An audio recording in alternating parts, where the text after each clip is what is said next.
Good afternoon and welcome to the 2025 WJTA Water Jet Exposition. What a great opportunity, what a great week, and great attendance. Thanks for all coming. I'm Daryl Turpin, and along with Mark Franklin and Sean, we will be demonstrating several new pieces of equipment that we're excited about. But before we get too far into it, I want to go to a piece of equipment we're not demonstrating.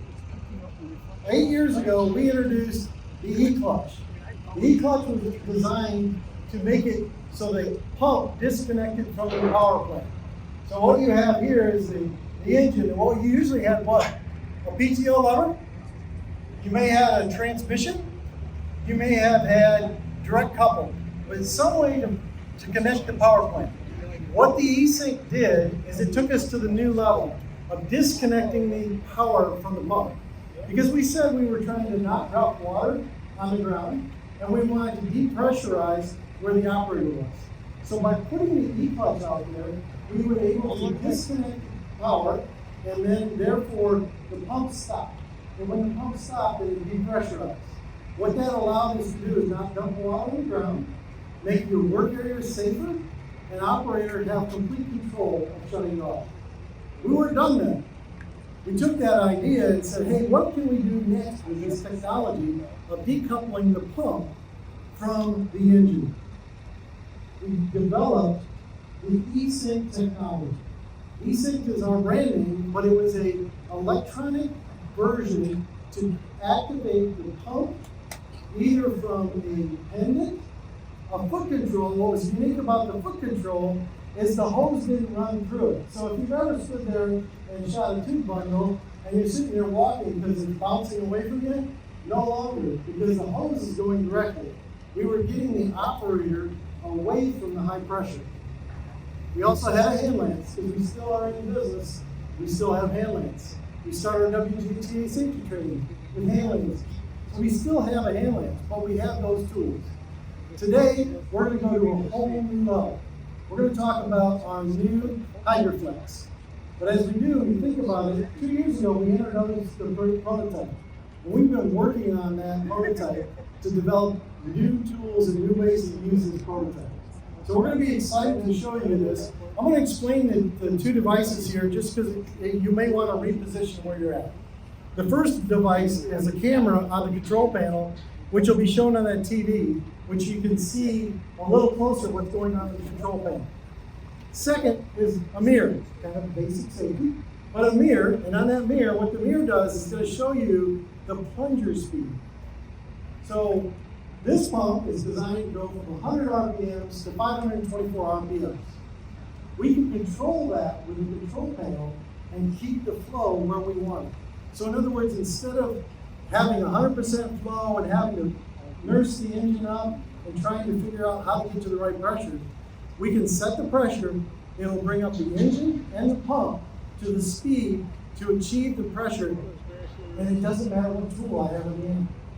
So you can go from a small water tool, which we're going to show our micro arm, all the way to our largest arm, or full flow of pump, without changing the settings. It's a safety device in one respect because what it does is it keeps your operator from over speeding the pump, over pressurizing it, blowing eruption hits, all that goes away. So as our process goes through, we're going to show you how to do it. But if you want to reposition, that camera's going to be on hopefully in a minute. And then we have the controls panel here, custom design, where they'll set the pressure that we're going to go to. And then our hydraulic drive system. Now, you said, well, hey, technology is great. But you know what? I got old tools. I like to operate my guys like to operate the old way. We can still operate this pump just like the operator in the pump. But instead of pushing in the PTO level or activating it through a transmission and clutch or direct drive, you push a button and you run the button up until you get to the pressure you want. It becomes a very simple process to operate. So an operator would be just like you normally do now, right? You would activate the tool, bring up the pump to pressure, and then set the pressure and run. And then it would activate just like a regular unit, except when you go off the pressure, it'll idle down and decouple the pump, the hydraulic system. So now you've got no water going to the ground, either in the pump or at the job site. So with that in mind, we're going to go ahead and go through this process. And the first thing we're going to do is show you that process like we're used to using on the PTO. We're going to use it just like a normal PTO.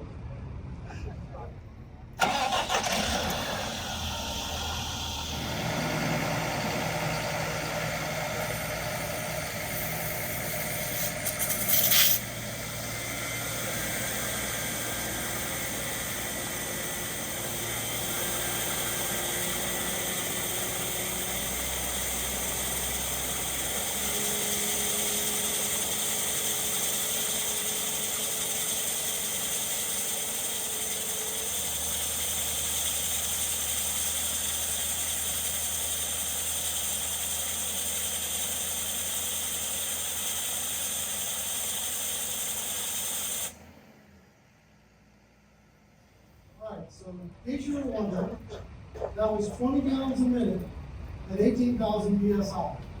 And we're running it at a consistent pace. But what you did see is the dump water up here at the valve, right? So that water was still going to the job site.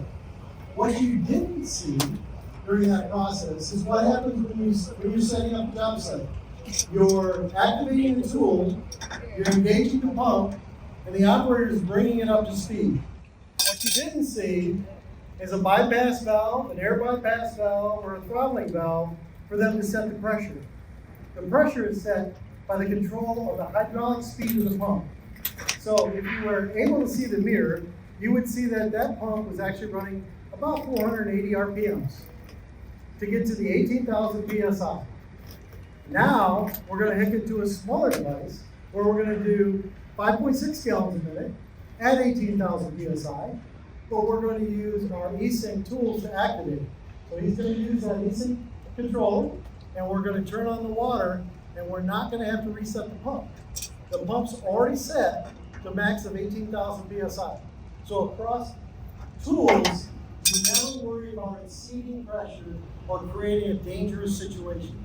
It's all set up in the control panel. So while they're finishing up, one of the things that everybody has always asked is all of our devices are fail-safe.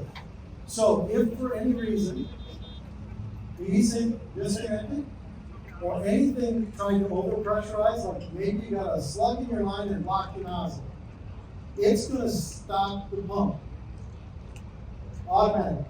So it fails safe. So we're syncing up the control right now. It's a one-step process to link that eSync control and to the pump.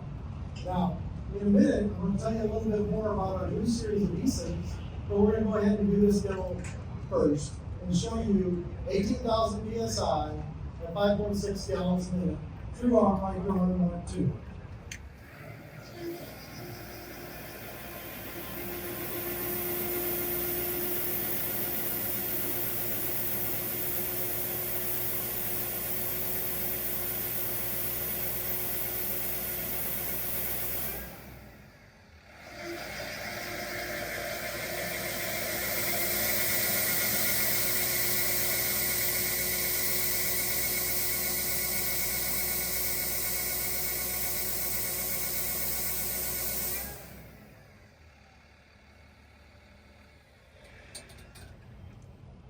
So you may or may not have seen back here in the back, what Mark was doing is he had dependent control for the eSync controls.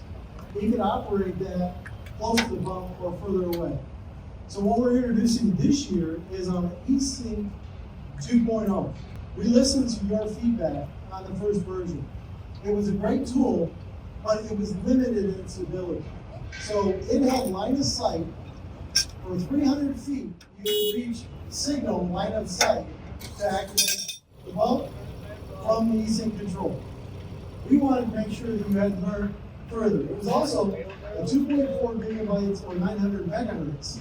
What does that mean? Well, we're now at 2.4 gigahertz across the line, which means we have more availability of parts and spare parts. It comes in the pendant that he has there. and it comes in the foot control, and it comes in the handles. What's interesting about the new product is it has over 3 times the reach, and we'll tell you further. And if you look and you have disruptions, instead of losing connection, it keeps its connection if something's in the way. Now, if you may have a situation, we all have done reactor tanks, and we're up on the 3rd floor inside a building. Can we still use eSync? What's the advantage of eSync again? It puts the control of the pressure at the operator instead of the pump operator. So what you do is with that control, these tools are now set up. You can use any tool as a repeater. So if you are on the 3rd floor of the reactor and you're doing a tank clean with a 3D nozzle, the guy may be using the foot control just because it's easy to stand on a foot control, and he has the pendant at the edge so it signals out to the pump. Now you can operate the pump, and the guy running the 3D nozzle with control, with eyes on the cleaning process, can control the pressure. And not only does it control the pressure, but again, with the HydraFlex and the eSync, both, or eClutch, both of them, he's disconnecting the pump from the power, cutting off all water going to the floor or going upstairs.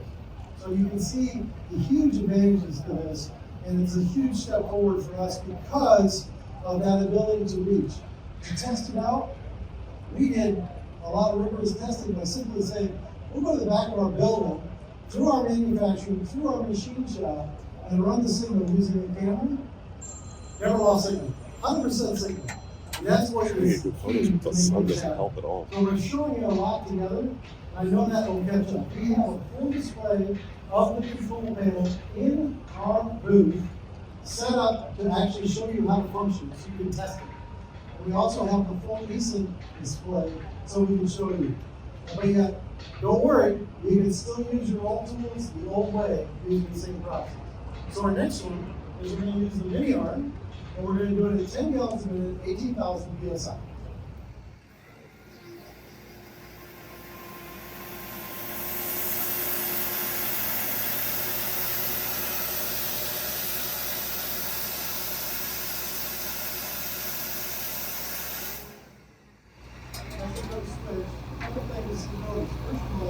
When you were running the smaller tools, it brought the engine up to a good level of operating for the emissions and kept the pump speed at a reasonable pace. What it does is actually not only make it easy to operate the pump because it comes up together, but more importantly, it also makes it quieter, right? So who would like to have a little bit lower decibels? But again, you're using one pump and 5.6 gallons up to 20 gallons during that process. While they're switching over, when you're 102, you notice how it ramped up really slow the first time? That's a built-in safety factor that we programmed in. And the reason is because when somebody operates a tool, you don't want it to put on full pressure, you want to bring it up through the process and get it up to speed. Once it's up to speed, and then it's set right now at 5 seconds or less to get up to speed. So it still doesn't have that on-off. Now, I'm going to tell you, as a guy who ran a lot of hours on handlings, I would have loved to have a pump turn up to speed instead of coming on with full thrust. It's much easier to control.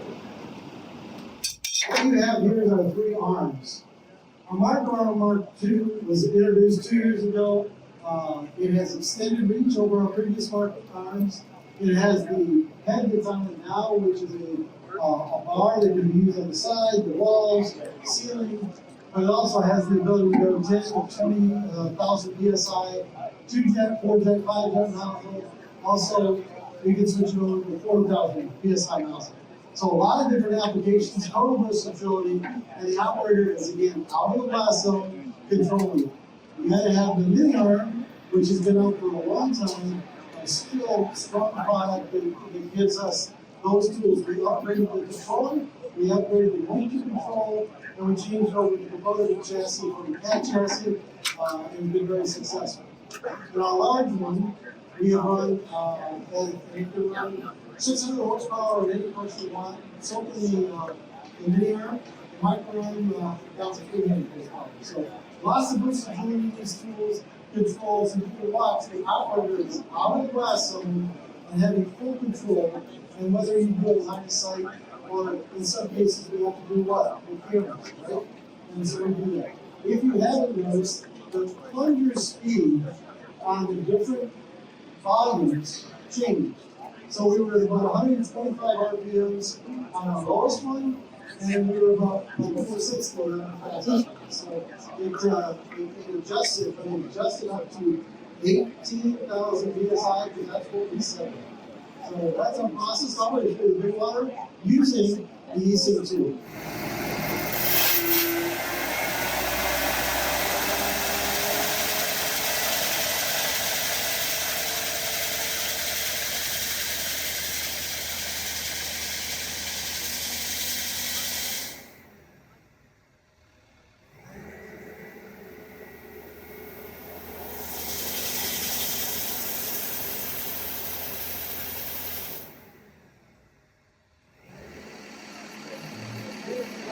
That time we ran the launch tool was the first time, there was no dump water at the pump. We engaged that valve so it was all aligned.